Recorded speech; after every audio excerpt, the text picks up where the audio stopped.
ഒരു happy news ഉണ്ട് കേട്ടോ. അതെ, ഇന്ന് ഞാനിങ്ങനെ ഞങ്ങൾ ലവ് സ്റ്റോറിയെ പറ്റി പറയാൻ പോകണം.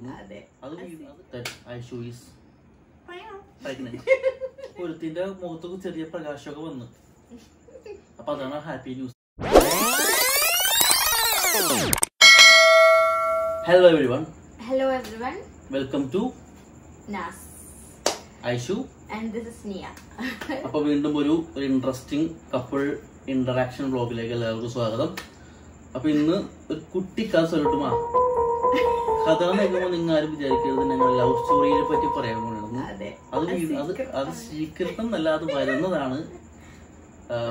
ഇപ്പൊ വരുന്നത് ഒരു ചെറിയൊരു ഹാപ്പി ന്യൂസ് ഉണ്ട് കേട്ടോ. അതെ, ഇന്ന് ഞാനിങ്ങനെ ഹാപ്പി ന്യൂസ് പറയല്ലേ, സസ്പെൻസ് പറയാ. അപ്പൊ ഞങ്ങൾ പറയാൻ ഉദ്ദേശിക്കുന്ന കഥയുടെ പേരാണ് Niha's entry in our life. അതായത് ഞങ്ങളുടെ സൈനുമോള് വരാൻ പോണ് എന്ന് കേൾക്കുമ്പോൾ ആ ഒരു ഫസ്റ്റ് കേൾക്കണം. നിങ്ങക്ക് പേടിയുണ്ടേക്കാ? ഏയ് ഇല്ല. മുഖം കണ്ടാലും പറയും. നിങ്ങൾ എന്തിനാ പേടിക്കുന്നേ? ഞാൻ നമ്മുടെ മോളുമായിട്ട് ഇപ്പൊ ഇങ്ങ് വരില്ലേ. ഒരു ക്യൂട്ട് സ്റ്റോറി, ഒരു കുട്ടി കഥ. അതാ പറഞ്ഞൊരു കഥ ചൊല്ലിട്ടുമാ അല്ലെ. അപ്പൊ കുട്ടി കഥ നിങ്ങളോട് കൂടി ഒന്ന് ഷെയർ ചെയ്യാന്ന് വിചാരിച്ചു.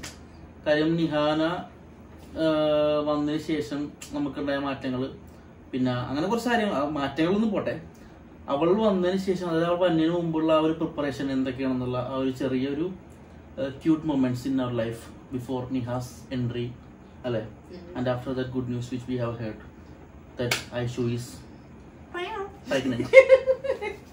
അപ്പൊ ഫസ്റ്റ് എന്ന് പറയുമ്പോ പ്ലാനിങ് ഒക്കെ ആയിരുന്നു. അതായത് സാധാരണ ആൾക്കാരൊക്കെ ഉണ്ടാവല്ലോ, ഭയങ്കര പ്ലാനിങ്. ഒരു വർഷം നമുക്ക് അങ്ങനെയൊന്നും ഉണ്ടായില്ല. ഫസ്റ്റ് തന്നെ ഒരു ബേബി, അപ്പൊ അതായിരുന്നു. അപ്പൊ അതുപോലെ തന്നെ അങ്ങനെ പ്ലാനൊക്കെ ചെയ്യൽ മാത്രം ഉണ്ടായിരുന്നു. പിന്നെ കല്യാണം കഴിഞ്ഞ് ഒരു 1.5 മാസത്തോളം, 1 മാസം കഷ്ടിച്ചാണ് നമ്മൾ ഒരുമിച്ചുണ്ടായത്. അതിനുശേഷം ഞാൻ തിരിച്ച് സലാലൊക്കെ പോയി, ഐശു ഇവിടെ തന്നെ ആയിരുന്നു. പിന്നെ അതിനുശേഷം ഇടയ്ക്കൊന്ന് വന്ന് ഒരു സർപ്രൈസ് എൻട്രി ആയിരുന്നത്, സുൽഫിയുടെ മാരേജിന് പറയാണ്ട് വന്നത്. ആ വീഡിയോന്റെ കാര്യമില്ല, ഇല്ലെങ്കിൽ അതൊന്നും നിങ്ങൾക്ക് കാണിക്കാറ്. പോട്ടെ അത്. അപ്പൊ അത് പോട്ടെ.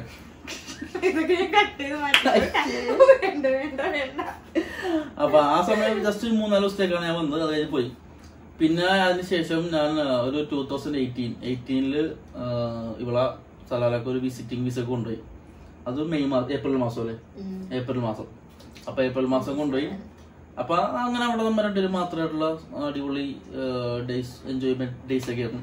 പിന്നെ അതിനുശേഷം ഇതേപോലെ എപ്പോഴായിരുന്നു, അപ്പൊ മെയ് മാസം അല്ലേ, മെയ് മാസം ഇതേപോലെ എന്താണ് ആശാത്തിക്ക് ഭയങ്കര എക്സ്പെക്ടേഷൻ ആയിരുന്നു കേട്ടോ. കാരണം വന്ന് നിൽക്കണതിൻ്റെ ഒപ്പം. പക്ഷെ എന്തോ ചെറുതായിട്ട് പാളിപ്പോയി, ഭയങ്കര കരച്ചിലൊക്കെ ആയിരുന്നു. നീ അങ്ങനെ ഇങ്ങനെയൊക്കെ പറഞ്ഞിട്ട് ഞാൻ അതിന് പേടിച്ചു കരച്ചിലുണ്ട്. അപ്പൊ അതൊന്നുമില്ല, പേടിക്കാനുള്ള സംഭവം ഒന്നുമില്ലായിരുന്നു. അങ്ങനെ കഴിഞ്ഞു. പിന്നെ പിറ്റത്തെ മാസമൊക്കെ ആയപ്പോ സംഭവം എന്താന്ന് വെച്ചാല്, എങ്ങനെ ഞാൻ ഡ്യൂട്ടിക്ക് പോകാൻ വേണ്ടി നിൽക്കണ്ട അല്ലെ, ഡ്യൂട്ടിക്ക് പോകാൻ വേണ്ടി നിൽക്കണം. അപ്പൊ രാവിലെ സാധാരണ ഞാൻ ഡ്യൂട്ടിക്ക് പോകുമ്പോ എങ്ങനെയാന്ന് വെച്ചാല്, എനിക്ക് 7 മണിക്കാണ് ഡ്യൂട്ടി. അപ്പൊ അറ്റ്ലീസ്റ്റ് ഒരു 6 മണിയാകുമ്പോൾ ഞാൻ എണീക്കും. ഒരു 6:30 മണിയാകുമ്പോൾ എനിക്ക് പോകാനുള്ള എന്റെ കൊളീഗ്സിന്റെ വണ്ടി വരും, അവരെ കൂടെ പോണത്.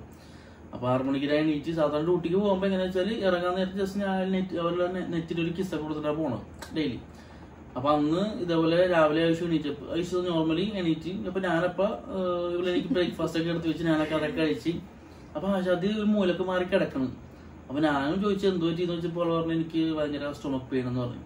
നമ്മൾ ഒന്ന് റെസ്റ്റ് എടുത്ത് ഞാൻ പോണ്, ഇടയ്ക്ക് വിളിക്കാന്ന് പറഞ്ഞു. അപ്പൊ ഇറങ്ങാൻ നേരത്ത് നെറ്റിയിൽ കിസ് ചെയ്യുന്നതിന് പകരം ഞാൻ അവളുടെ വയറിലൊരു കിസ് കൊടുത്തിട്ട് പോകുന്നു.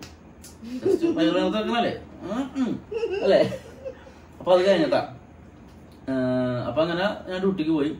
ഡ്യൂട്ടി കഴിഞ്ഞ് വന്നതിന് ശേഷം ഇതുപോലെ അവള് ഒരു കേരളത്തിന് ഒരു ഹോളുണ്ട്. അപ്പൊ അവിടെ എനിക്ക് ചായ എടുത്ത് വെക്കണം. അപ്പൊ അവിടെ തന്നെ കുടിക്കാറുള്ളത്. അപ്പൊ ഞാൻ വന്ന് ബെഡ്റൂമിൽ വന്നിട്ട് ഡ്രസ്സൊക്കെ ചേഞ്ച് ചെയ്യണം. അപ്പോൾ പറയുന്നുണ്ട് ചായ കുടിക്കല്ലേ. അപ്പൊ ഞാൻ പറഞ്ഞു കുടിക്കാം. അങ്ങനെ ഞാൻ എന്ത് ചെയ്ത്, അപ്പൊ സാധാരണ വന്നതിനെ പോച്ചറിട്ട് നടപ്പൊക്കെ. അത് നിങ്ങൾക്ക് ഞാനൊരു വീഡിയോ ഫസ്റ്റ് കണ്ടില്ലേ, ആ വീഡിയോയിൽ കാണും എന്റെ കോലം എന്താണെന്ന്. ചെറിയൊരു പോർഷനെ കാണിച്ചിട്ടുള്ളത്, വേറെ വിഷയം. അത് കഴിയുമ്പോഴുള്ള നിങ്ങൾക്ക് ഒന്നും മനസ്സിലാവില്ല. അപ്പൊ വിവരിച്ചു തന്നെയാണ്. അപ്പൊ എങ്ങനെയാന്ന് വെച്ചാല്, ഞാനപ്പോ ഇവള് പറഞ്ഞു ശരി ചായ കുടിച്ചേക്കാന്ന് പറഞ്ഞിട്ട് ഞാൻ ഹോളിലേക്ക് പോകണം. ഹോളിൽ പോകുമ്പോ ഞാൻ ചായ കുടിക്കണ്ടേ, അപ്പൊ സോഫയിൽ ഒരു പേപ്പർ വെച്ചിട്ടുണ്ട്, ഒരു ബുക്ക് വെച്ചിട്ടുണ്ട്. അപ്പൊ എനിക്ക് ഡ്രോയിങ് ബുക്കാണ്, അവിടെ വേറെ പണിയൊന്നുമില്ല. അപ്പൊ വരക്കലായിരുന്നു പരിപാടി. പിന്നെ സൈഡിൽ മറ്റേ സംഭവം, ടെസ്റ്റ് ചെയ്യണ സംഭവമില്ലേ, അതും വെച്ചിട്ടുണ്ടാ. അപ്പൊ ഞാൻ ചായ കുടിച്ച് കഴിഞ്ഞിട്ട് പിന്നെ നോക്കിയപ്പോഴാണ്, അപ്പൊ ഇതിനു മുമ്പ് വേറെ സംഭവം ഉണ്ടായിട്ടുണ്ട്. അതായത് ഞാൻ ഇവിടെ അടുത്ത് പറഞ്ഞിട്ടുണ്ട്, നീ പ്രഗ്നന്റ് ആണെന്നുള്ള വിവരം എന്നെ സർപ്രൈസോടെ അറിയിച്ചാൽ മതി എന്നുള്ളത്. അതായത് ഞാൻ പറഞ്ഞു, നീ അതായത് അവളൊരു പടം വരച്ചിട്ടുണ്ടായിരുന്നു, ഒരാണും ഒരു പെണ്ണും കൂടി തിരിഞ്ഞ് നിൽക്കണത്. അപ്പൊ ഞാൻ പറഞ്ഞു, എനിക്ക് അത് എങ്ങനെയാന്ന് വെച്ചാല്, നീ ജസ്റ്റ് അവരുടെ സെന്ററിൽ ഒരു കുഞ്ഞു ബേബി അല്ലെങ്കിൽ രണ്ടുപേരും കൂടി പറഞ്ഞില്ലേ? ഇല്ല, അത് എന്റെ ഒരു ഇതിന് ഇമാജിനേഷൻ ഞാൻ ചെയ്തതാണ്. ഞാൻ വരച്ചിട്ടുണ്ടായിരുന്നു ഒരു ആണും പെണ്ണും കൂടി നിൽക്കുന്നതായിരുന്നു. വരച്ചിട്ടുണ്ടായിരുന്നു. അപ്പോട്ടെ. അപ്പൊ ഇതേപോലെ ഞാൻ സർപ്രൈസ് ആയിട്ട് പറയണമെന്ന് ഞാൻ പറഞ്ഞിട്ടുണ്ടായിരുന്നു. പക്ഷെ എനിക്ക് എന്ത് ചെയ്യണോന്ന് അറിയില്ല. പക്ഷെ ഞാനൊരു ചെയ്ത് പൊട്ടിത്തരുന്ന ആ സംഭവം എടുത്തിരിക്കുന്ന വെച്ചാൽ അത് എന്താണെന്നും കൂടി അറിയാത്ത ഒരാളുടെ മുമ്പിലാണ് അത് കണ്ടാ മനസ്സിലാവും. അതായത് ഇവള് എന്താണ് ആ സോഫയിൽ സൈഡിൽ വെച്ചേക്കണത് ഈ വരച്ചേക്കണ ഫോട്ടോ, അതായത് പെൻസിൽ ഡ്രോയിങ്ങും സൈഡിൽ മറ്റേ സംഭവം വെച്ചിട്ടുണ്ട്. ഞാൻ വന്നിട്ട് ഐശ്വര്യം എന്താണ്. അപ്പൊ ഈ ഫോട്ടോ കണ്ടപ്പോഴേ ഞാൻ ആദ്യം ഈ ഫോട്ടോയിൽ കാണുന്നത് ഒരു ആണും പെണ്ണും, പിന്നെ സെന്ററിൽ ഇപ്പൊ നോക്കാൻ നേരത്തെ ഒരു കൊച്ചിന്റെ ഫോട്ടോ. ഞാനിപ്പോ ബ്ലിങ്കസിനായി പോയി. പിന്നെ ഈ സാധനം എന്താണെന്ന് വെച്ചാൽ ഇങ്ങനെ, അപ്പൊ തന്നെ ഇവിടെ പറഞ്ഞ ഈ സാധനം റെഡ് കളറായ എന്താന്ന് അറിയാന്ന് ചോദിച്ചു. അപ്പോഴല്ലേ മനസ്സിൽ ലഡ്ഡു പൊട്ടിയത്. പിന്നെ ഒരു സ്നേഹപ്രകടനമായിരുന്നു. ആ പ്രകടനമാണ് നിങ്ങൾ കണ്ടത്. അത് ഫുള്ള് കാണിക്കാൻ പിന്നെ ഒന്നും മനസ്സിലായിരുന്നു നിങ്ങൾക്ക്. കാര്യം എന്റെ കോലെന്നെ കണ്ടില്ലേ. അപ്പൊ അതൊരു വെരി എക്സൈറ്റിംഗ് മൊമെന്റ്. കാര്യം ഒന്നും അറിയാത്ത ഞാൻ രാവിലെ പതിവ് പോലെ നെറ്റിയിൽ കിസ് ചെയ്ത് പോലെ അവളുടെ അന്ന് വയറിൽ കിസ് ചെയ്ത് പോയത്. അതായത് ബേബി വന്നെന്ന് അറിയാണ്ട് തന്നെ ഞാൻ ആദ്യമായിട്ട് അവളുടെ ബേബിന് മോർത്തിട്ടാണ് പോയത്. അത് തന്നെ ഒരു അല്ലേ, എന്താ പറയുള്ളൂ, ഇങ്ങനെ തീർച്ചയായിട്ടാണ്. എനിക്കത് കേട്ടിട്ടില്ല പണ്ടത്തെ ആ സമയത്തേക്ക് ഞാൻ പിന്നെ അതിനുശേഷം എന്ന് പറഞ്ഞാൽ സലാലല്ല നാട്ടിൽ പ്രളയം വന്നു 2018. അപ്പൊ ഇവളുടെ വിസയുടെ കാലാവധി കഴിയാറായി. അങ്ങനെ ഇവളെ അവിടെ നിന്ന് ഇങ്ങോട്ട് പാക്ക് ചെയ്യണം. അങ്ങനെ എന്ത് ചെയ്ത് കുറെ ശ്രമിച്ചു നോക്കി നീട്ടി കിട്ടാനൊക്കെ വിസ, പക്ഷെ കിട്ടിയില്ല.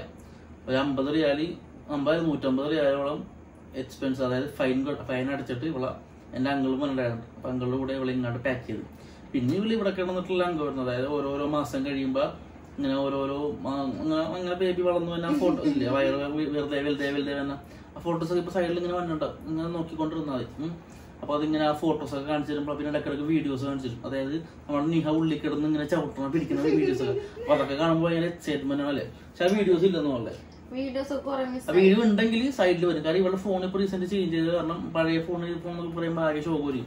അപ്പൊ അത് ഉണ്ടെങ്കിൽ സൈഡിൽ ഇങ്ങനെ വരുന്നതായിരിക്കും. ഇല്ലാന്നുണ്ടെങ്കിൽ അപ്പൊ അങ്ങനെ വന്ന് അവസാനം ഇവളുടെ ഡെലിവറി ഡേറ്റ് അവര് പറഞ്ഞ എപ്പോഴായിരുന്നു? അവര് പറഞ്ഞത് മാർച്ച്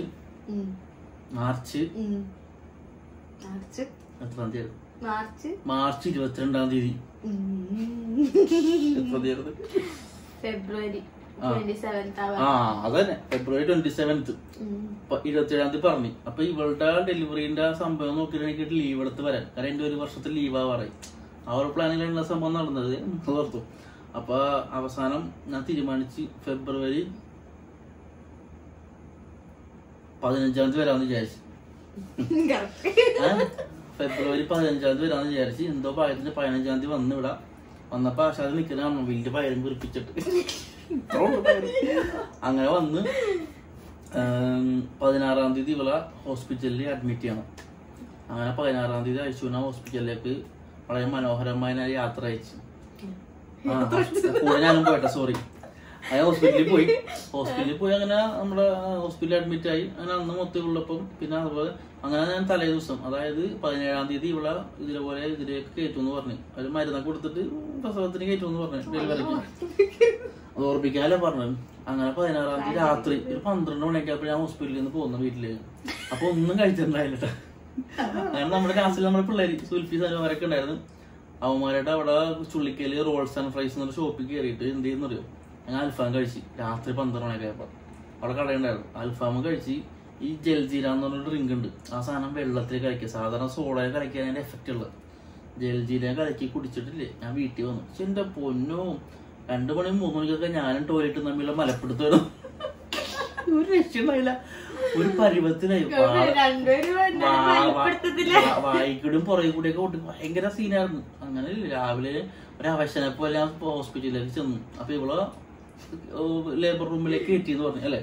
ഞാൻ വന്നപ്പോ ഇല്ല ഞാൻ എങ്ങനെയൊക്കെ എത്തിപ്പെട്ടു രാവിലെ. അങ്ങനെ ഇവളെ വളരെ മനോഹരമായിട്ട് ഇവളെ എങ്ങനെയെങ്കിലൊക്കെ ലേബർ റൂമിലേക്ക് കയറ്റിയിട്ടില്ല. ആ വാർഡ്, അതായത് റൂമാ നമ്മ എടുത്ത്, ആ റൂമിന്റെ സൈഡിൽ ബെഡുണ്ട്, ഒരു കിടപ്പിനാ കിടന്ന്. പിന്നെ എനിക്കുള്ള അങ്ങനെ ഉമ്മക്ക് കണ്ടിട്ട് പേടിയായി. അങ്ങനെ എന്നെയും കൊണ്ട് അടിയിൽ കാഷ്വാലിറ്റി പോയി. അപ്പൊ ഡോക്ടർ പറഞ്ഞേ കൗണ്ട് പറഞ്ഞാണെന്ന്. എന്തിന്റെ കൊണ്ട് നടന്ന് പിടുത്തില്ല, ഇത് അഡ്മിറ്റ് ചെയ്യേണ്ടി വരും. ഉമ്മ പറഞ്ഞേ ഇവന്റെ ഭാര്യനെ ഓൾറെഡി പ്രഗ്നന്റ് അഡ്മിറ്റ് ചെയ്ത് അടുത്ത റൂമിൽ ഇവനെ കിടന്നില്ല, അത് വേണ്ട എന്തെങ്കിലും മരുന്ന് പറഞ്ഞു. അങ്ങനെ എന്താണ്ടൊക്കെ മരുന്ന് തന്ന് ഇവളെ ലേബർ റൂമിൽ കയറ്റി. ഞാൻ ഇവളെ ലേബർ റൂമിൽ കിടന്ന് ഇതൊന്നും അറിയാൻ പാടില്ല. ലേബർ റൂമിൽ കിടന്ന് കാര്യം പൊളിക്കണം. ഞാനിവിടെ തറന്ന് വളർത്തി ഒരു മൂലൊക്കെ ചുരുട്ടൂടെ കിടക്കണം. അപ്പൊ ഇടക്കിടക്ക് ഞാൻ പയ്യെ നടന്ന് ലേബർ റൂമിൽ പതുക്കിയാ പോവും. അപ്പൊ അവിടെ കേൾക്കുമ്പോ ഒച്ചയുമ്പോൾ അവിടെ കേൾക്കണം കാറി പൊളിക്കല്. ഓഹോ അത് പാലിക്കാനും വയ്യ. അപ്പൊ ഒന്നും കൂടി ബോധം പോവും. അങ്ങനെ രാവിലെ ലേബർ റൂമിൽ കയറ്റി ഇവളാ വൈകുന്നേരം 4 മണി വരെ ഇവളിട്ട് ഇങ്ങനെ അവരിങ്ങനെ ഇപ്പൊ വരും എന്ന് പറഞ്ഞ് ഫുൾ സെറ്റപ്പ് ചെയ്യുന്നിട്ട് അവസാനം പറഞ്ഞേ നമ്മുടെ നിഹമോള് അവിടെ നിന്ന് പണി പറ്റിച്ച്. അവൾ കൊച്ചിന്റെ ഷോൾഡർ പുറത്തേക്ക് വഞ്ഞില്ല.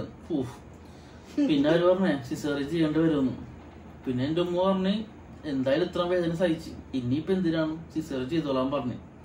അങ്ങനെ സിസേറിയൻ ചെയ്തോളാൻ പറഞ്ഞ അതിനുള്ള ഇതൊക്കെ ഒപ്പിട്ടൊക്കെ കൊടുത്ത് പൈസ വാങ്ങിയിട്ട് അവർ ചെയ്തോളട്ടോ. അത് അങ്ങനത്തെ ആൾക്കാർ ഗൗതം ഹോസ്പിറ്റലായിരുന്നു കൊച്ചി.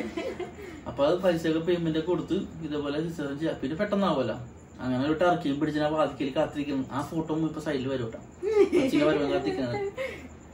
അങ്ങനെ എല്ലാം കഴിഞ്ഞിട്ട് ഇതേപോലെ ആ നേഴ്സോത്ത് പറഞ്ഞു കുട്ടി പെൺകുട്ടിയാണ് കേട്ടോന്ന്. പക്ഷെ ആ സമയത്ത് പെട്ടെന്ന് ഞാൻ ഇതായിപ്പോയി. കാര്യം ഇതേപോലെ ഞങ്ങളുടെ കൊച്ചിനെ കാണാൻ വളരെ എക്സ്പെക്ട് ചെയ്തിരുന്നത് എന്റെ വെല്ലുമ്മ ചേരുമ്പായിരുന്നു. എന്റെ വെല്ലുമ്മ എന്ന് പറഞ്ഞാൽ 2 വെല്ലുമ്മമാരുണ്ട് കേട്ടോ. അപ്പൊ ഇപ്പൊ ഇല്ലാത്ത ആള് എന്റെ വെല്ലുമ്മ ചേരുമ്പായിരുന്നു. അപ്പൊ പക്ഷെ ആ സമയത്ത് ഭയങ്കര മിസ്സിങ് ആയിപ്പോയി. അപ്പൊ സൈനുമ്മ എന്നാ വിളിക്കണം, ശരിക്കും പേര് സൈനബാന്ന്. അപ്പൊ അതങ്ങനെ കൊച്ചിനെ അവർ കൊണ്ടുതന്ന് കാണിക്കാൻ വേണ്ടി. കാണിച്ചപ്പോ തന്നെ പിന്നെ നമ്മുടേതായ ചില ഇതൊക്കെ ഉണ്ടല്ലോ. അതായത് വെള്ളം കൊടുക്കല്, വസനാഥനെ വെള്ളം കൊടുത്ത്, അങ്ങനെ ബാങ്ക് കൊടുക്കല്. ബാങ്ക് കൊടുത്തതിനെ അതെന്താ നല്ല സ്വഭാവമല്ലേ അവളുടെ. അങ്ങനെ ബാങ്ക് കൊടുത്ത് കഴിയുമ്പോ ഞാൻ പെട്ടെന്ന് സെന്റിമെന്റലായി പോയി. അങ്ങനെ അവളാദ്യം സൈനുമാന്റെ പേരെ വിളിച്ചു സൈനബ. അത് വിളിച്ച് കഴിഞ്ഞപ്പോ ഒന്നും കൂടെ സീനാക്കി, ആകെ കരച്ചിലും പിടിച്ചിലേക്കായി. പിന്നെ ഓക്കെ തിരിച്ചുകൊണ്ടേ കൊടുത്ത്. അപ്പൊ ആ ഏറ്റു വാങ്ങാൻ സീനൊക്കെ നിങ്ങൾ കാണിക്കുന്നതാണ്. ഞാനിത് പുറത്തുനിന്നുള്ള സാധനം കണ്ടിട്ടില്ല, പക്ഷെ ഞാൻ വീഡിയോ കണ്ടിട്ടുണ്ട്. ആ വീഡിയോ അത് ആ സമയത്ത് ടിക്ടോക്കിലൂടെ നല്ല വൈറലായിരുന്നു കേട്ടോ. പൂമുത്തോള് നല്ല പാട്ട് വിട്ട് പേക്കിനോട്ടെ, അതാണ് സൂപ്പർ. ആ സമയത്ത് അവൾക്ക് ആ പാട്ട് ഭയങ്കര ഇഷ്ടമാണ്. അതന്നെ നമ്മൾക്ക് ആ പാട്ട് അങ്ങനെ ഇഷ്ടമാണ്. അങ്ങനെ ഏറ്റു വാങ്ങി പിന്നെ വിട്ട് പിന്നെ ഹോസ്പിറ്റലിൽ അങ്ങനെ കറങ്ങി. സിസേറിയനാന്നല്ലേ ഒരു 3-5-6 ദിവസം അല്ലേ അവിടെ കഴിഞ്ഞ്. പിന്നെ ഇങ്ങനെ വീട്ടിൽ വന്ന് വീട്ടിൽ കിടന്ന് കൊച്ചിനായിട്ടുള്ള അംഗം. പക്ഷെ ആ സമയത്ത് കുഞ്ഞു കൊച്ചായ കാരണം പിന്നെ ആ സമയത്തായിരുന്നു മാർച്ച് 12th എന്റെ ബർത്ത്ഡേ. അപ്പൊ ഇവള് ഇതുപോലെ ഒരു ഒരു മോള് ഡാഡിക്ക് കൊടുക്കുന്ന പോലത്തെ എഴുതിയ പോലത്തെ കോട്സ് ഉള്ള ഒരു കാർഡാണ് വാങ്ങിച്ചു വെച്ച് ഞാൻ അറിയാണ്ട്. അപ്പൊ ഞാൻ എന്ത് ചെയ്ത് ഇവിടെ എനിക്ക് തന്നല്ല. 12 മണിക്ക് ഇവിടെ ഭയങ്കര സെലിബ്രേഷൻ ഒക്കെ ആയിരുന്നു. ആ തന്നതിന് ശേഷം ഞാൻ എന്ത് ചെയ്ത് വേറെ ആൾക്കാരെ അറിയിക്കാൻ വേണ്ടിട്ട് ആ കാർഡ് എടുത്തിട്ട് നിഹമോളുടെ കയ്യിൽ ചെറിയ കൊച്ചാളാം. അത് ഞാൻ തന്നെ വീഡിയോ എടുത്ത് കൊച്ചിനിക്ക് കാർഡ് തന്നെ പോലെ അതെങ്ങനെ അടിപൊളിയല്ലേ. അങ്ങനെയൊക്കെ ഫേസ്ബുക്കിൽ പോസ്റ്റ് ചെയ്തിട്ടുണ്ടായി. അപ്പൊ അങ്ങനെയൊക്കെ എടുത്ത് അതൊക്കെ ക്യൂട്ട് മൊമെന്റ്സ് ആണ്. അപ്പൊ അങ്ങനെയാണ് നിഹമോളുടെ എൻട്രി. പിന്നെ അറിയാലോ, പിന്നെ ഞാൻ തിരിച്ചു പോയി കഴിഞ്ഞപ്പോ അതിനിടയിൽ ഇവിടെ തമ്മിലുള്ള കുസൃതികൾ അങ്ങനെയൊക്കെ ഉണ്ടായിരുന്നു. പിന്നെ ഇപ്പൊ രണ്ടാമത് വന്നപ്പോഴാണ് ഇപ്പൊ സീനാണ്. ഇപ്പൊ അവള് അറ്റാച്ച് ആയി. ഇപ്പൊ ഞാനില്ലാണ്ടുള്ള അവസ്ഥയായി അവള് അല്ലെ. അബ്ബു എന്ന് പറഞ്ഞ അപ്പാണ് എന്നെ വിളിക്കാൻ അബ്ബൂന്നാണ്ട. പിന്നെ വേറെ സീൻ എന്താന്ന് വെച്ചാല് ഞാൻ പറഞ്ഞ ഉദ്ദേശിച്ച ഗുഡ് ന്യൂസ് വേറെ ഒന്നുമില്ല. കഴിഞ്ഞ വീഡിയോയില് അതായത് ഓണം സെലിബ്രേഷന്റെ ഒരു വീഡിയോ ഉണ്ടായിരുന്നു. ഞാൻ 28-ാം തീയതി തിരിച്ചു പോകുമെന്ന് പറഞ്ഞത്. അന്ന് സദ്യയൊക്കെ ഉണ്ടാക്കി വളരെ മനോഹരമായി ആഘോഷിച്ചത്. പക്ഷെ ചില സാങ്കേതിക കാരണങ്ങളാൽ എന്റെ ഫ്ലൈറ്റ് ടിക്കറ്റ് 28-ാം തീയതിയിൽ നിന്ന് 4-ാം തീയതിയിലേക്ക് പോസ്റ്റ്പോൺ ചെയ്ത വിവരം സന്തോഷപൂർവ്വമല്ല ചെറിയ സന്തോഷപൂർവ്വം അറിയിച്ചു കൊണ്ടുവന്നു. അപ്പൊ ഒരുത്തിന്റെ മുഖത്തൊക്കെ ചെറിയ പ്രകാശമൊക്കെ വന്നു. അപ്പൊ അതാണ് ഹാപ്പി ന്യൂസ്. മനസ്സിലായി തെറ്റിദ്ധരിക്കണ്ട. ഇപ്പൊ സിംഗിള് 3 പേരുള്ള ഞങ്ങൾ. അപ്പൊ അതാണ് ഇനി ഇൻഷാല്ലാ 4-ാം തീയതി ആയിരിക്കും ഞാൻ പോണത്. 28-ാം തീയതി ഇന്ന് കഴിഞ്ഞു. അപ്പൊ അതും കൂടെ നിങ്ങൾ അറിയിക്കാന്ന് വിചാരിച്ചു. അപ്പൊ നമ്മളെ ഇല്ല അങ്ങനെ മാറ്റം അവസാനം വെറുതെ മാറ്റി കളിച്ച ഇവിടെ നിൽപ്പുണ്ടാവുള്ളൂ. കമ്പനി പറയും ഇവിടെ നിന്നോളാൻ പറയും. അപ്പൊ അതാണ് നമ്മുടെ ആ ഒരു കുട്ടിക്കഥ. നിങ്ങൾക്ക് ഇഷ്ടപ്പെട്ടെന്ന് വിചാരിക്കുന്നു. അപ്പൊ ഇങ്ങനെയൊക്കെ കാണുമ്പോ പെട്ടെന്ന് നിഹമോളെ ഇങ്ങനെ എൻട്രി ആകുമ്പോ എങ്ങനെ ഉണ്ടാവും എന്ന് വിചാരിക്കൂലേ. അപ്പൊ നിഹമോളെ കൂടി കൊണ്ടുവന്ന് നടത്തിയിരുത്തി കഴിഞ്ഞാലേ കഥ പൂർത്തിയാവും എന്ന് എനിക്കൊരു ചെറിയൊരു തോന്നല്. അപ്പൊ അതുകൊണ്ട് ഞാൻ എന്റെ നിഹമോളെ കൊണ്ടുവന്ന് നിന്നിട്ട് അവളെ വിളിച്ച് വരുത്തി സൈൻ ഓഫ് വരാം. അപ്പൊ നിഹമോളെ അപ്പൊ അവള് ഗുരുജിയൊന്നുമല്ല.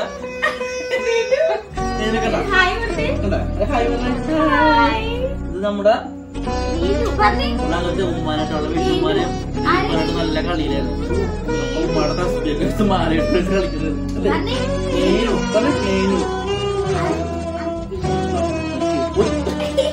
തസ്ബി എന്ന് പറഞ്ഞപ്പോ ഉദ്ദേശിച്ചു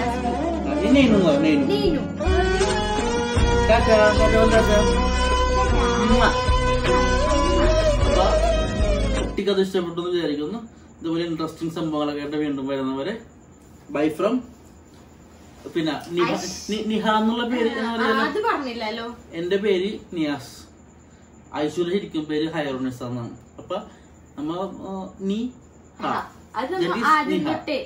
പ്രഗ്നന്റ് ആവുന്നതിന് മുന്നേ